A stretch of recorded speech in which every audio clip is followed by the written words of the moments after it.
Mary Ella Grandberry, interviewed at Sheffield, Alabama, interviewed by Levi D. Shelby, Jr., age when interviewed 90. I don't know just how old I is, but I knows that I'm somewheres 90 years old. I was born in Barton, Alabama. My father and mother come from Richmond, Virginia.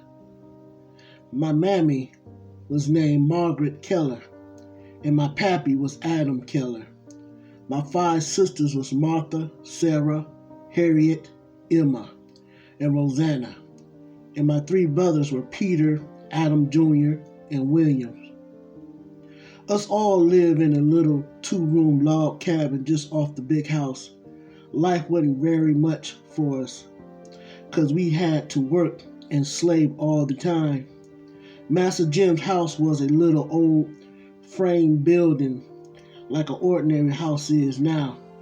He was a single man and didn't have so trouble much. It seemed he had a whole lot though, but just to look at him, you'd think he was a poor white man. There was a lot of cabins for the slaves, but there wasn't fitting for nobody to live in. We just had to put up with them. I don't remember much about him. When I was a child, I just remember ever playing like children do today. Ever since I can remember, I had a water bucket on my arm, toting the water to the hands. If I weren't doing that, I was chopping cotton. Children nowadays sees a good time to what we did then. Every morning, just about hip of the day, the overseer was round to see that we was ready to get to the fields. Plenty times us had to go without in breakfast, 'cause we didn't get up in time to get it before the man to come to get us on the way to the fields. Us worked till dinner time, just the same before we got anything to eat. The food we eat was fixed just like it is now. My mammy fixed our grub at home. The only difference between then and now was us didn't get nothing but common things then. Us didn't know what it was to get biscuits for breakfast every morning. It was cornbread till on Sunday. Then us get 4 biscuits apiece. Us got fat back most every morning. Sometimes us might get chicken for dinner on a Sunday or some day like Christmas. It was mighty seldom us getting anything like that though. We liked possums and rabbits, but they didn't come till wintertime when some of them folks run across one in the field. They never had no chance to get out and hunt none. There was no such thing as having different clothes for winter and summer. Us wore the same thing in summertime as in the wintertime. The same was true about shoes. Us wore brogans from one year to the other.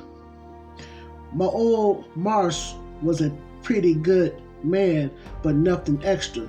One thing about him, he wouldn't allow none of the overseers to whoop none of us, less than he was there to see it done.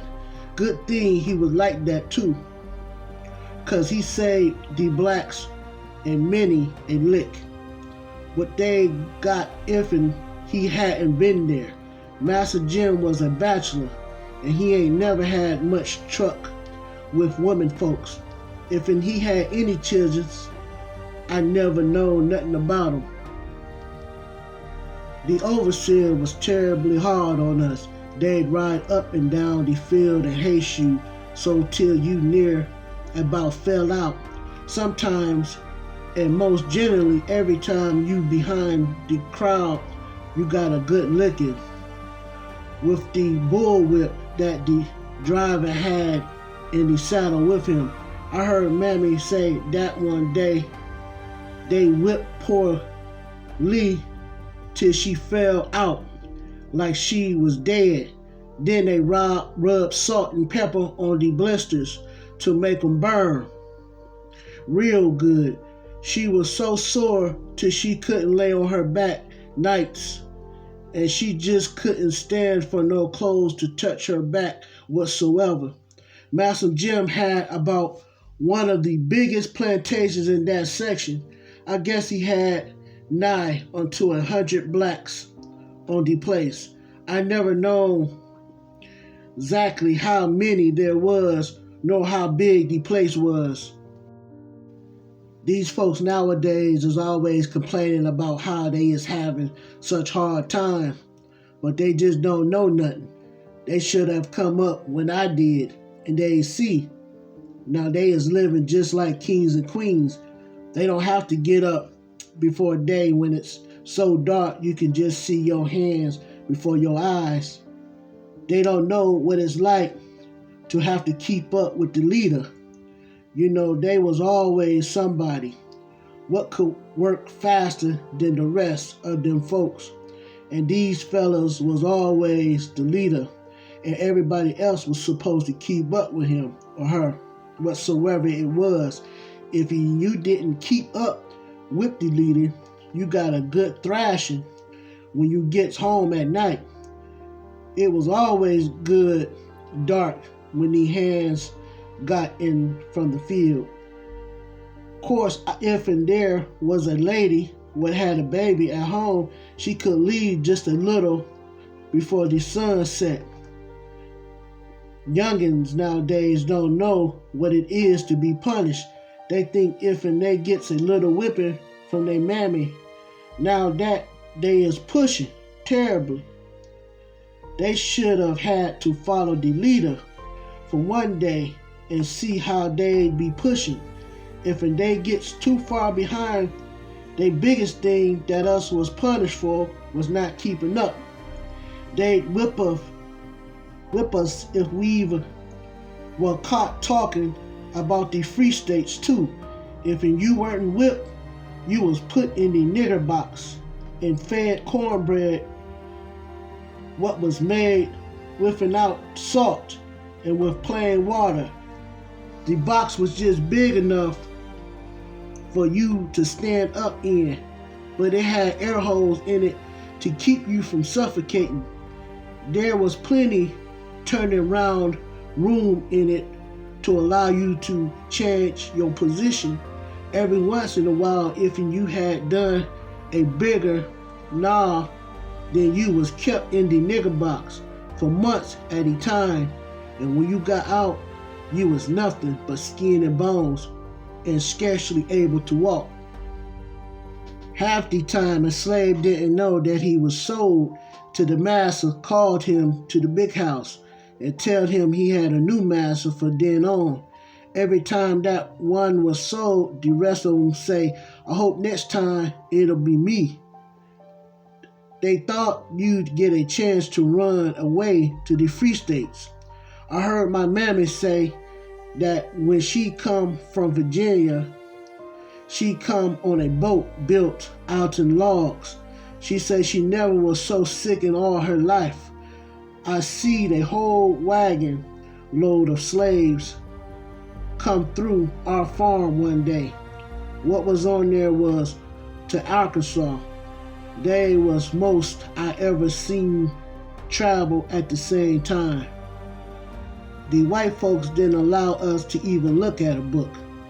They would scold and sometimes whip us if they caught us with our head in a book.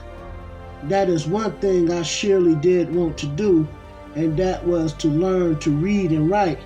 Master Jim promised to teach us to read and write, but he never had the time. There wasn't but one church on the place what I lived on, and the colored and the white both went to it.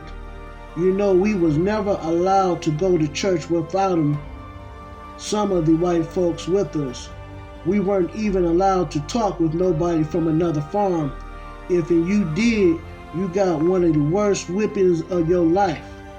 After freedom, Master Jim told us that they was afraid we'd get together and try to run away to the north, and that was why they didn't want us getting together talking.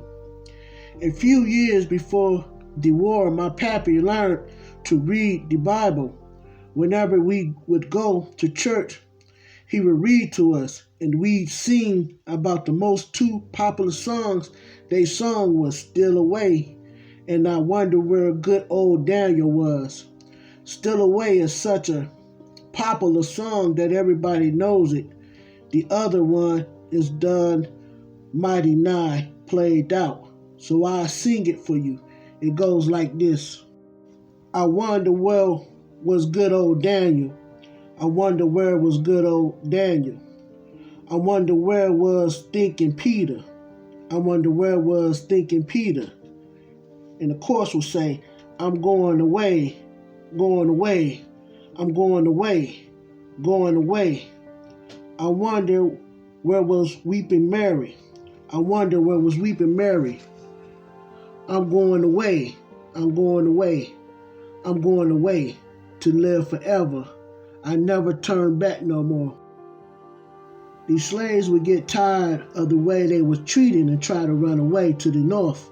I had a cousin to run away one time. Him and another fellow had got way up to Virginia before Master Jim found out where they was. Soon as Master Jim found the whereabouts of George, he went after him. When Master Jim gets to George, and George pretended like he didn't know Master Jim. Master Jim asked him, George, don't you know me? George, he said, I never seen you before in my life. Then they asked George where did they come from? George and this other fellow look up in the sky and say, I come from above, where all is love. If they had owned, they know Master Jim, he could have brung them back home. My pappy tried to get away the same time as George and them did, but he couldn't see how to take all us children with him, so he had to stay with us. The blacks would slip off to the north and was caught and brought back. The patrollers, they'd catch the colored folks and lock them up till the owner come after them. If a slave was caught out after 9 o'clock, he was whipped. They didn't allow nobody out after it was dark, lest he had a pass from the master. One night before George and this fella, I can't quite remember his name, but I think it was Ezra, runned away, George tried to get over to the bunk where he lived, and one of the overseers seen him, and they put him in the nigger box for 3 weeks. Just as soon as he got out again, George and Ezra slipped off. They had a sign that they would give each other every night after sundown. George would hang the lanterns in the window, and then he would take it out of the window and hang it right back in there again. I could never make no sense out of it. I asked him one day what he was doing that for, and he said that before long I'd know exactly what it all about. This was the sign of how long they have to wait before they tried to get away. After the day's work was over, the slaves didn't have nothing to do but to go to bed. In fact, they didn't feel like doing nothing else. On Saturdays, they set up and washed so they could have some clean clothes to wear the coming week. We worked all day, every day, except on some Saturdays. We had a half a day off then. Us didn't get many, and only when we asked for them. On Sundays, us just laid around most all day. Us didn't get no pleasure out of going to church because we weren't allowed to say nothing. Sometimes, even on Christmas, us didn't get no rest. Our members, on one Christmas, us had to build something, a lion killed. When us get a holiday off rested, if there was a wedding or a funeral on our plantations, us went. Other ways, we didn't go nowhere. The war come when I was a big gal. I remember that my uncle and cousin joined in with the Yankees to help fight for the freedom. The Yankees come to our place and run Master Jim away. and took the house for a hospital. They took all of Master Jim's clothes and gave them to some of their friends. They burned up all the cotton, hay, peas, and everything that was in the barns. They made the white folks cook for the colors and then served them while they ate. The Yankees made them do for us like we done for them. They showed the white folks what it was to work for somebody else. They stayed on our place for the longest. When they did leave, there wasn't a mouthful to eat in the house. When the war was over, Master Jim told us that we had to find somewhere else to live. Of course, some of my folks had already gone when he come home. Us left Master Jim's and moved to another farm. We got paid for the work, what we did on this other place. Right after the war, the Ku Klux got after the colored folks. They would come to our houses and scare us most to death. They would take some of the niggers out and whip them, and those that they didn't whip, they tied up by their fingers and toes. These Ku Klux would come to our windows at night and say, "Your time ain't long in coming." The Ku Klux got so bad that they would even get us in the daytime. They kept this up till some folks from the north come down and put a stop to it. I married Nelson Grandberry. The wedding was private. I don't have no children, but my husband got 4. I haven't heard from any of them in a long time now. I guess they all dead.